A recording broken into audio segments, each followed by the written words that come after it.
চট্টগ্রামে বন্যা পরিস্থিতির উন্নতি হয়েছে। বন্যা কবলিত বেশিরভাগ এলাকা থেকে নেমে গেছে পানি। গতকাল মিরসরাইয়ের ওসমানপুরের ধুম ইউনিয়নে যে পানি ছিল সেটিও কমে গেছে। তবে কাটাছড়া ও মিঠানালা ইউনিয়নে অল্প পানি আছে, যা দ্রুত নেমে যাচ্ছে। এতে বাড়িঘরে ফিরতে শুরু করেছে মানুষজন। উপজেলা নির্বাহী কর্মকর্তা মাহফুজা জেরিন জানান, এখনো ৫,০০০-এর মতো মানুষ আশ্রয় কেন্দ্রে আছে। পানি কমে যাওয়ার পর মানুষের মাঝে চর্মরোগ ও পানিবাহিত রোগ দেখা দিচ্ছে। এজন্য স্বাস্থ্য কেন্দ্রে চিকিৎসা সেবা, মেডিকেল টিম গঠন সহ নেওয়ার কথা জানান। বন্যায় কি পরিমাণ বাড়িঘর ক্ষতি হয়েছে এ ব্যাপারেও তথ্য সংগ্রহের কথা জানান তিনি। পানি বেশিরভাগই নেমে গেছে, তারপরেও অনেকে যাদের বাড়িঘর কাজ করতে হবে, বাড়িঘর এখন বসবাসের উপযুক্ত নয়, এরকম প্রায় ৫,০০০ মানুষ আমাদের বিভিন্ন আশ্রয় কেন্দ্রে এখনো আছে। পানি চলে যাচ্ছে, মানুষজন শুরু করছে। তবে চ্যালেঞ্জ হচ্ছে এখন আপনার ওই চর্মরোগ বাড়তেছে, তারপর বাচ্চাদের শিশুদের বিভিন্ন রোগ, কাশি রোগ দেখা দিচ্ছে, পানিবাহিত রোগগুলো দেখা দিচ্ছে আর কি। এটা আমরা বিভিন্ন জায়গায় আর্মি তো 2টা মেডিকেল ক্যাম্প করছে, আমরা বেসরকারি বিভিন্ন জায়গায় রেড ক্রিসেন্ট বা ওদের সহায়তায় মেডিকেল ক্যাম্প করে এটাকে মিনিমাইজ করার চেষ্টা করতেছি। দর্শক, কয়েকদিনের বৃষ্টি ও জলাবদ্ধতায় চট্টগ্রাম নগরে সৃষ্টি হয়েছে খানাখন্দ। বিস্তারিত জানাতে আমাদের সাথে যোগ দিচ্ছেন ইমদাদুল হক। ইমদাদ,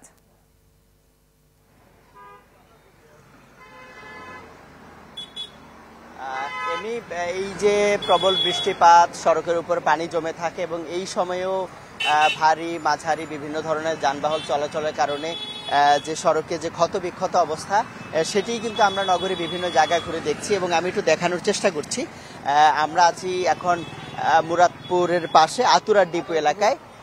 সেখানে একটু আপনি নিশ্চয়ই ক্যামেরার মাধ্যমে দেখছেন যে অনেক বড় বড় গর্ত কিন্তু হয়ে আছে সড়কে, যার কারণে সিএনজি অটোরিকশা সহ বড় যে মিনি বাস যেগুলো আছে সেগুলোও কিন্তু চলাচল করতে হিমশিম খেতে হচ্ছে।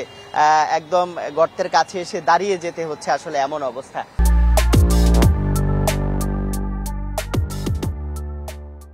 এবং যখন বৃষ্টি হয় এই গর্তগুলোতে চলাচল করা, কারণ বৃষ্টি যখন থাকে না, যখন গর্তের প্রশস্ততা বোঝা যায় তখন কিন্তু এক ধরনের সতর্কতা হিসেবে চলাচল করা যায়।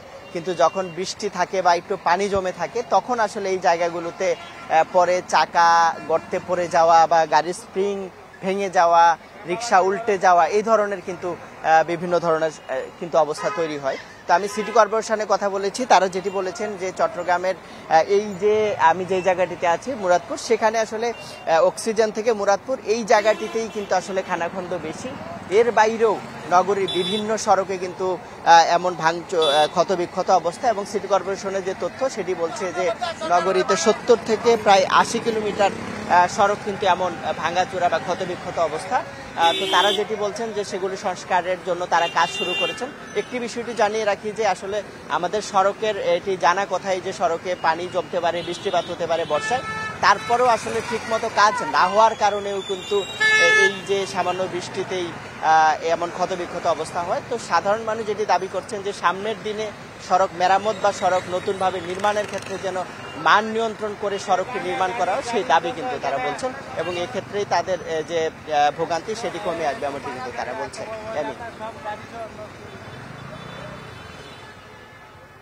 ইমদাদ, আপনাকে ধন্যবাদ। দর্শক, চট্টগ্রাম নগরের রাস্তা খন্দ সম্পর্কে জানাচ্ছিলেন সহকর্মী ইমদাদুল হক। এবারে বন্যা ও কাপ্তাই হ্রদ থেকে পানি ছাড়ার খবর জানাতে রাঙামাটি থেকে সরাসরি যোগ দিচ্ছেন সহকর্মী জিয়াউল হক। জিয়া, কাপ্তাই হ্রদের যে পানি সেটি গত কয়েকদিন ধরে পাহাড়ি ঢল থেকে বাড়তে শুরু করে এবং সবশেষ যে খবর রয়েছে গতকাল থেকে যে 6 ইঞ্চি থেকে বাড়িয়ে 1.5 ফুট করে পানি ছাড়া হয়েছিল সুইচ গেট দিয়ে, সেখানে 9,000 কিউসেক থেকে বাড়িয়ে 30,000 কিউসেক করে পানি অপসারিত হচ্ছে কাপ্তাই কর্ণফুলী নদীতে।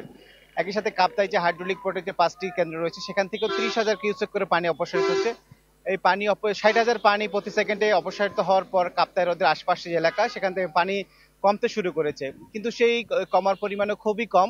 এখন পর্যন্ত কিছু সড়কে পানি কমেছে, বাসাবাড়ি থেকে পানি কমেছে, কিন্তু একদম পানি কমে যায়নি।